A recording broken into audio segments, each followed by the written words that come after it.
before it's officially time to open it, just sneaking a little preview. Your speed is too high. Absolutely. I can slow it down for you. I'll take it nice and easy from here so it's easier to follow along. She has a habit of peeking around here and there. Sure, I'll keep it slow and steady. So, if she has a habit of peeking around here and there, it just means she's often sneaking little licks at things in different places. And I'll keep speaking at this slower pace so it's easier to take in. Give me five examples in sentences of peeking. Of course, and I'll keep it nice and slow. For example, you could say, the cat was peeking out from behind the curtain, watching the room quietly. Or she couldn't resist peeking at her birthday presents before the party started. Another one might be, he was peeking through the fence to see what the neighbors were doing in their garden. You could also say, the kids kept peeking at the cookies in the kitchen to see if they were ready. And finally, he noticed someone peeking at his notes during the meeting. Hopefully that helps, and the slower pace works well for you. It's getting on my nerves. I'm going to teach him a lesson. Absolutely, I understand. And I can see that this situation is really starting to wear on your patience. So just take it step by step, and I'm sure you'll be able to handle it calmly and get your point across. And get your point across. What does it mean? Sure, getting your point across just means making sure that the other person understands what you're trying to say. In other words, you're communicating your thoughts or feelings clearly so that they understand your perspective. Okay, so can you give me examples of getting on my nerves? Absolutely, I can do that, and I'll keep it at this nice, slow pace for you. So, for example, you could say, the constant noise from the construction outside is really getting on my nerves. Or, his habit of interrupting every conversation is starting to get on my nerves. Another one might be, the way she keeps peeking at my screen is really getting on my nerves. And you could say, all these little delays in the project are getting on my nerves because I just want to get it done. And finally, it's getting on my nerves that he never listens when I'm talking. So those are a few examples, and hopefully that helps illustrate it.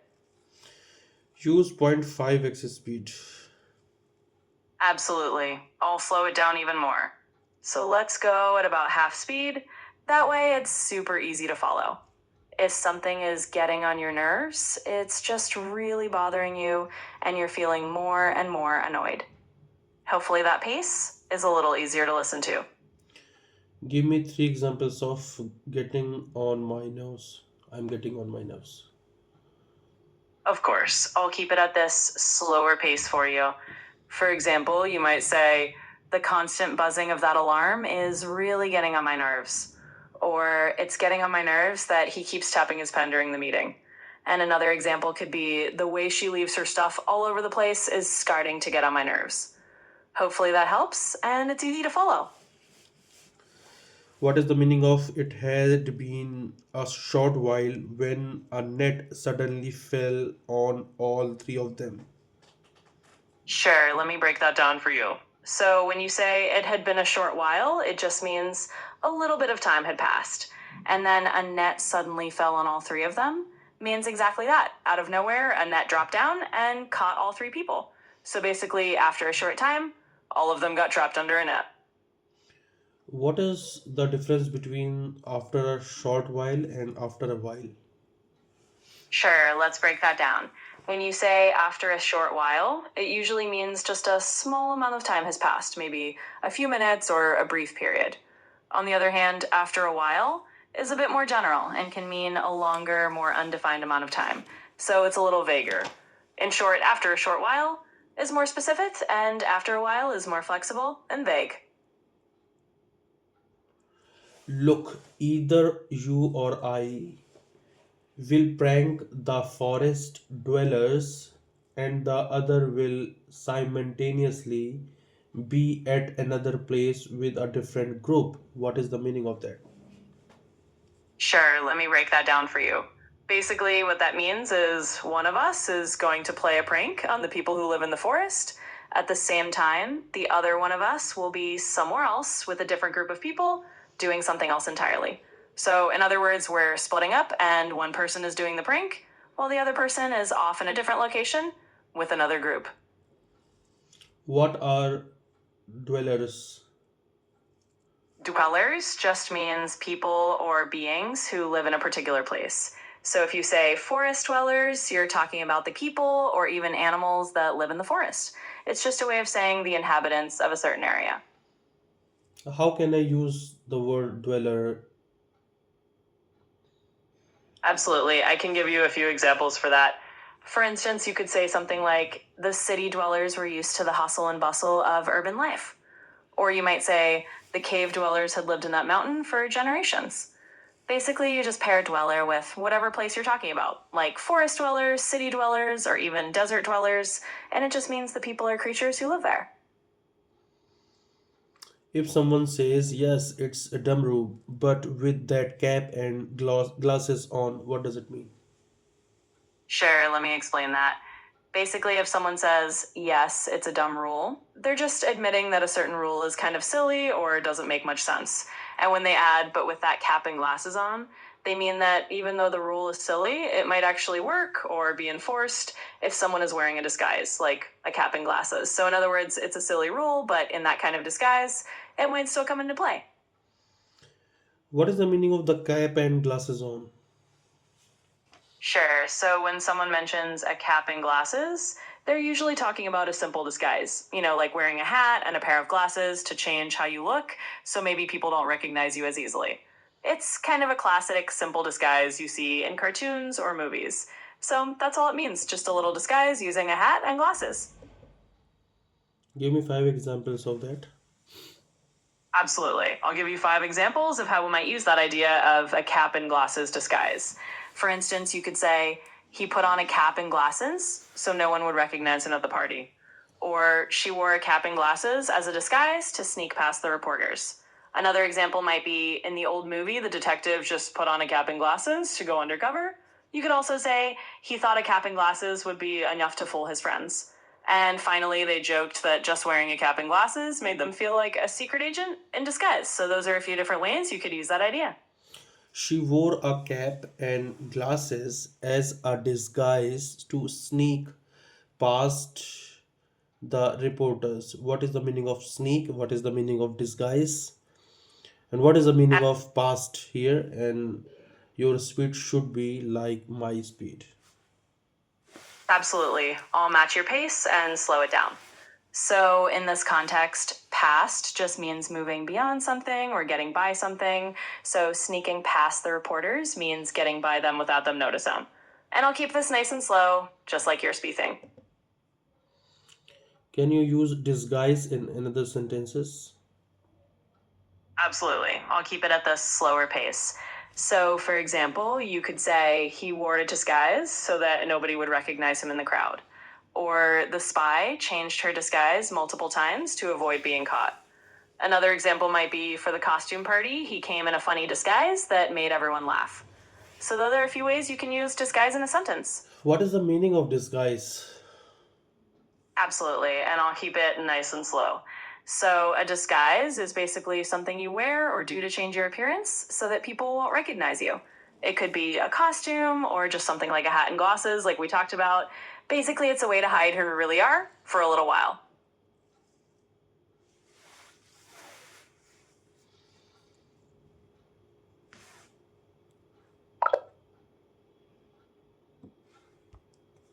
Vivek Chakravarti. B. Addie Fox was talking to some of the forest dwellers when he saw Damru Donkey walking across the street. Hey, isn't that Damru? Asked Batty, turning to Jumpy Monkey standing beside him. Yes, it's Damru, but with that cap and glasses on, he's hardly recognizable, replied Jumpy. Let's have a little fun with Damru, said Batty, and he called out to Damru. Hey, Damru, come here for a second. What is it? Did you call me? Asked Damru. Damru, I wanted to ask you a question. Suppose I have 4 fruits in total and give you 2 of them.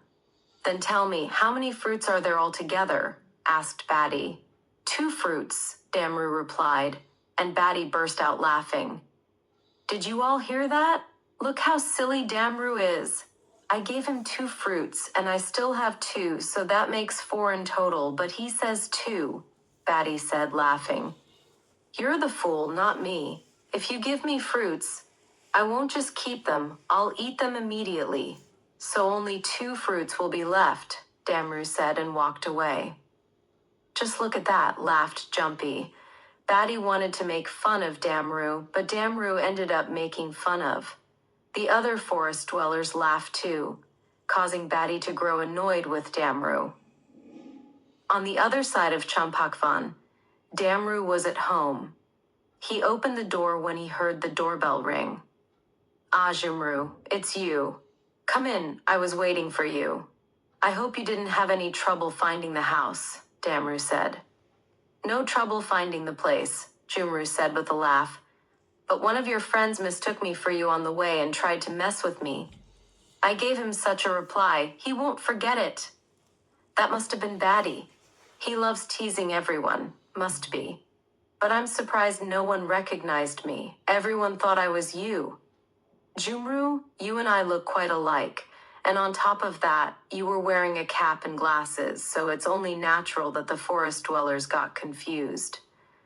Anyway, go freshen up. I'll get breakfast ready, said Damru with a smile. After Jumru had washed up, they sat down and had breakfast together. Damru, I've thought of a prank. If you help me, we can play a little trick on the forest dwellers, said Jumru. What kind of prank, Jumru? Asked Damru. September 1st, 2025. Look, either you or I will prank the forest dwellers, and the other will simultaneously be at another place with a different group. Then, when some forest dwellers complain about you, the others will say, Damru was with us. That way, everyone will get confused about what's really going on, Jumru explained.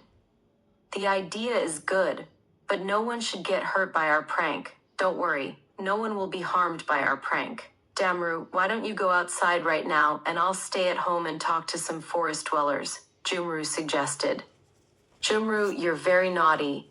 You want me to go out and create trouble so that if someone beats us up, I'll be the one to get hit. Oh, Damru, you worry too much. Fine, I'll go out, and you will stay home, said Jumru, and Damru agreed. As Jumru stepped out of the house and looked around, wondering what to do, someone called out to him. Damru, good thing we found you outside. We're going on a picnic. Come with us, said Chiku Rabbit and Miku Mouse as they approached him. Oh, so these two are Damru's friends. All right, I'll enjoy the picnic and then trouble them a little later, Jumru thought and started walking with Chiku and Miku. After walking for some time, they reached the hills of Champakvan and spread a mat under a tree to begin the picnic. It had only been a short while when a net suddenly fell on all 3 of them. First, you had your picnic, now it's our turn, said Batty and Bondu as they came out from behind the tree. Batty and Bondu, how are you both here? Asked Miku in surprise. I wanted to take revenge on Damru, so I was keeping an eye on him. When I saw him coming here with you two, I followed you with Bondu, said Batty, laughing. Batty, enough talk. Let's begin our picnic, said Bondu, licking his lips as he looked at Chiku, Miku, and Jumru. Here you go, said Batty as he stepped towards them, laughing. Wait, if you hurt us, you'll regret it badly, shouted Jumru. But Batty and Bondu just laughed. What harm? No one will even know we did anything to you, said Batty, laughing. That's your mistake, because you think I'm Damru. But actually, I'm Damru's clone, said Jumru, which shocked not only Batty and Bondu, but also Chiku and Miku. Clone? What are you trying to say? Said Batty. I'm trying to say that the real Damru is at home, and his 99 clones are roaming all over the forest. So, what does that have to do with us? Asked Bondu. Clones have a special trait, all the clones. And the real being are connected to each other through mental waves. So, if you harm me, they'll find out immediately. What nonsense, is that even possible? Said Batty mockingly. If you don't believe me, try calling Damru at his home. Batty, there are so many apps these days that answer calls automatically, so calling won't tell us whether Damru is actually at home or not, Bondu quickly said. Wow, well said. I'll call Kitty. She has a habit of peeking around here and there. She'll tell us whether Damru is at home right now or not, said Batty and called Kitty. Batty, I can't talk to you right now. Damru. September 1st, 2025, is outside his house, cleaning and singing loudly. It's getting on my nerves. I'm going to teach him a lesson, said Kitty and hung up. Well, Kitty didn't even talk. No, she didn't, but we learned what we needed to know. Damru is indeed at home, said Batty. So, this Damru was telling the truth. What did you both think? That I was kidding? Anyway, let me tell you one more thing. 50% of Damru's clones are heading this way, and they'll be here in the next 5 minutes because they've found out I'm in trouble through our mental connection, said Jumru. Batty and Bondu looked at each other in panic. Batty, what do we do now? What else? Run for your life, said Batty while running, and Bondu ran after him. Hey, what are you both thinking? Help me cut the net quickly, said Jumru. Chiku and Miku began helping him cut the net. I'm really cross with you, Demru. You always call yourself our good friend, but you hid the fact that you made clones, said Miku in an annoyed tone while cutting the net. Hey, I'm not a clone or anything. I'm Damru's cousin brother, Jumru. We look a lot alike, so everyone thinks I'm Damru, said Jumru, and told Chiku and Miku the whole story. Oh, so you were just trying to prank us, but then all this happened, said Chiku. Yes. Anyway, let's hurry and get out of here before those two return. Otherwise, we'll be in trouble, said Jumru as he got out of the net. Chiku and Miku also laughed and left with Jumru,